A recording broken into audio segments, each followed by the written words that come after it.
Hello there, I am Jacqueline and this is Our Glass of Wine. Welcome to the channel. Today we are going to be covering the basics of how to taste wine. So whether you are out and about with friends or maybe you've been invited to a tasting at a winery, you know how to look like you know what you're doing. So first things first, we are going to start with the most basic element. How do you hold your glass? Do not come right in and grab it by the bowl. This will, first of all, leave ugly fingerprints on the glass. And second of all, it might potentially, as you hold it, warm up your wine and mess with the aromas. So we are going to grab the glass by the stem, or you can also hold it by the base, however you feel most comfortable. Personally, I prefer the stem. Now we'll cover swirling.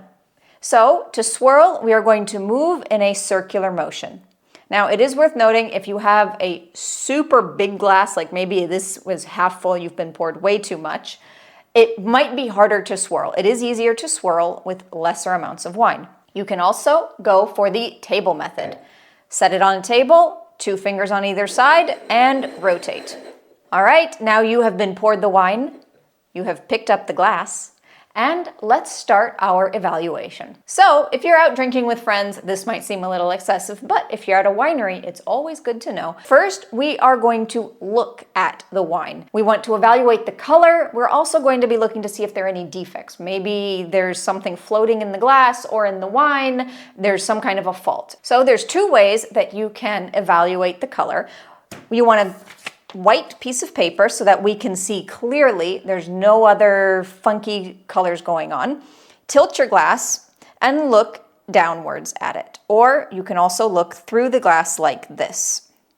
What we are looking at is we're looking at, first of all, the actual color. Is it garnet? Is it more ruby? Or in white wines, is it lemon yellow or maybe a yellow green? And we're also looking at the depth of the color. Is it super dark? Or is it kind of light colored? I'm noticing that this wine here is a little bit more on the light colored side.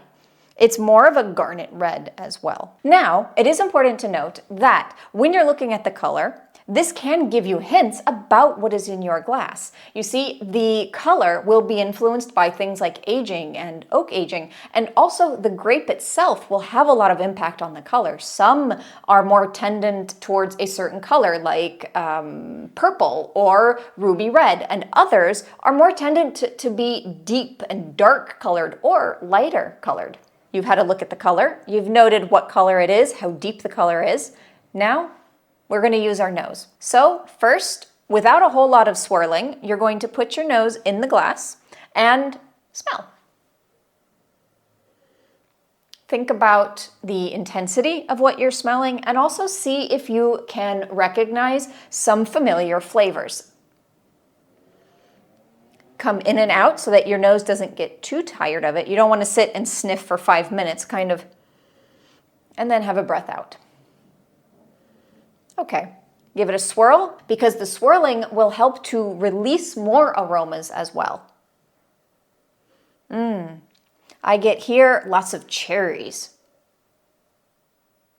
like some pretty crunchy cherries, and a little bit of a hint of spice.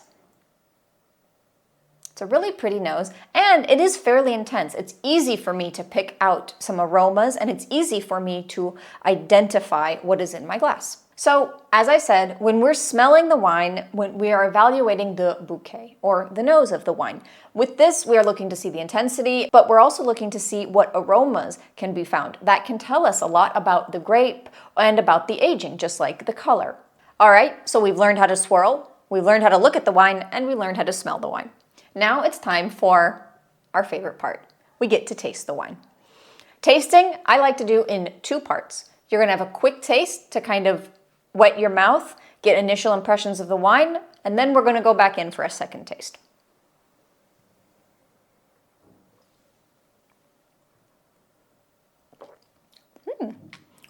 So on that first taste, we wanna make sure our mouth gets really well coated. Sometimes, like for example, this is my first sip of wine for the day. Things like tannins in a red wine or acidity in a white wine can be super overpowering and seem stronger than they are when it's your first sip of wine. That's why it's important to kind of wet our palates, literally. And now we go back in for a second taste.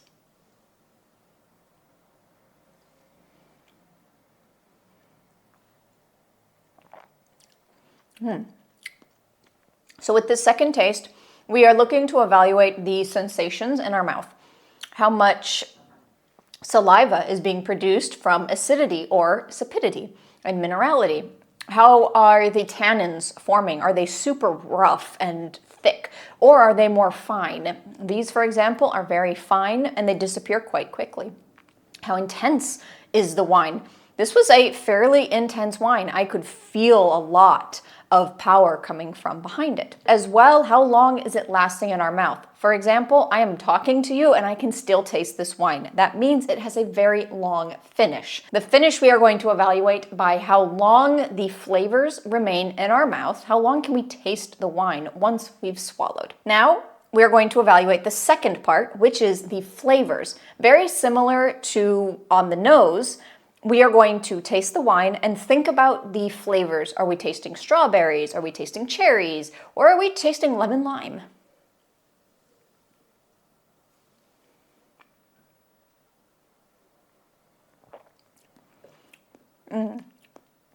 So just like on the nose, I got the cherries.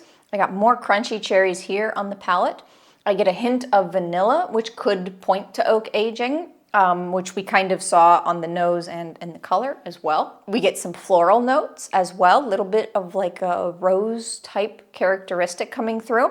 And you can keep tasting and keep searching. So the important thing is, with every smell, with every sip, you are thinking about what you're sipping on, what you're drinking, and what are the sensations and the aromas and flavors that are coming out of that. So thank you for joining me today. I hope that after this, you feel a little bit more confident the next time you pick your wine glass up, that you are going to know how to evaluate a wine, be it by color, by smell, or by taste. If you enjoyed the video, please leave a like below and be sure to subscribe as we release more wine education content starting from the foundation and moving upwards. I will see you with the next video, which might be this one here, which is going to teach you how to get the wine from the bottle to your glass.